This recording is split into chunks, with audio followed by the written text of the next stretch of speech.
We are reading Mythos, the Greek Myths Reimagined by Stephen Fry.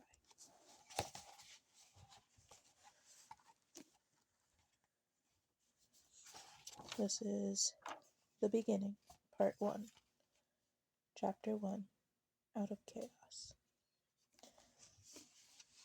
These days, the origin of the universe is explained by proposing a Big Bang, a single event that instantly brought into being all the matter from which everything and everyone are made. The ancient Greeks had a different idea. They said that it all started not with a bang, but with chaos. Was chaos a god, a divine being, or simply a state of nothingness? Or was chaos, just as we use the word today, a kind of terrible mess, like a teenager's bedroom, only worse? Think of chaos, perhaps, as a kind of grand cosmic yarn, as a yawning chasm or a yawning void. Whether chaos brought life and substance out of nothing, or whether chaos yawned life up, or dreamed it up, or conjured it up in some other way, I don't know. I wasn't there. Nor were you. And yet, in a way, we were. Because all the bits that make us were there.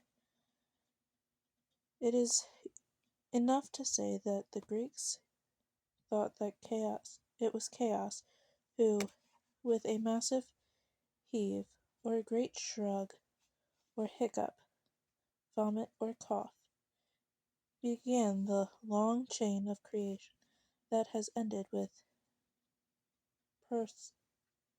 perlicans and penicillins and toadstools and toads, sea lions, seals, lions, human beings and daffodils, and murder and art and love and confusion and death and madness and biscuits. Whether the truth, science today agrees that everything is destined to return to chaos.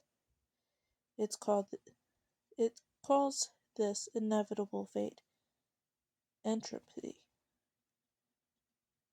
part of the great circle of chaos to order and back again to chaos.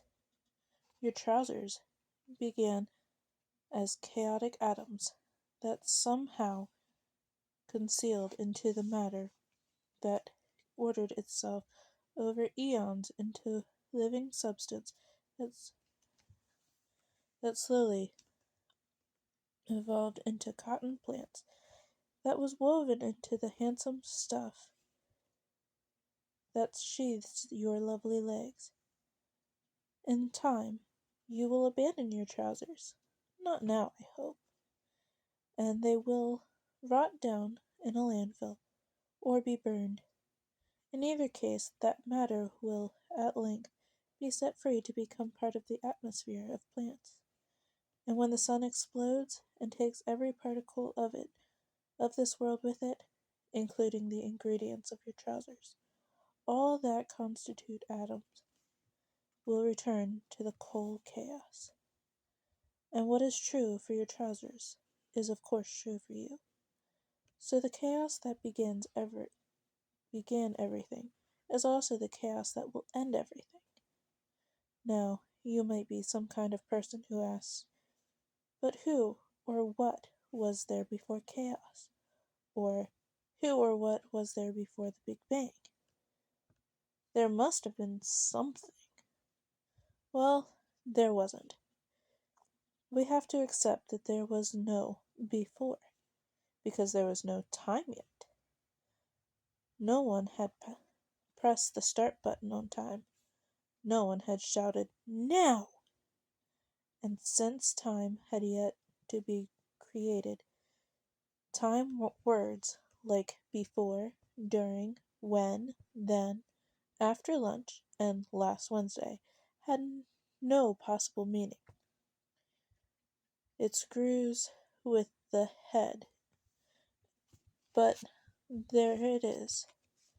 The Greek word for everything that is the case we could call the universe is cosmos. And at that moment, although moment is a time word that makes no sense just now, neither does the phrase just now. At the moment, cosmos is chaos, and only chaos, because chaos is the only thing that is the case. A stretching, a turning up of the orchestra. But things are about to change very quickly. And that is the end of the chapter.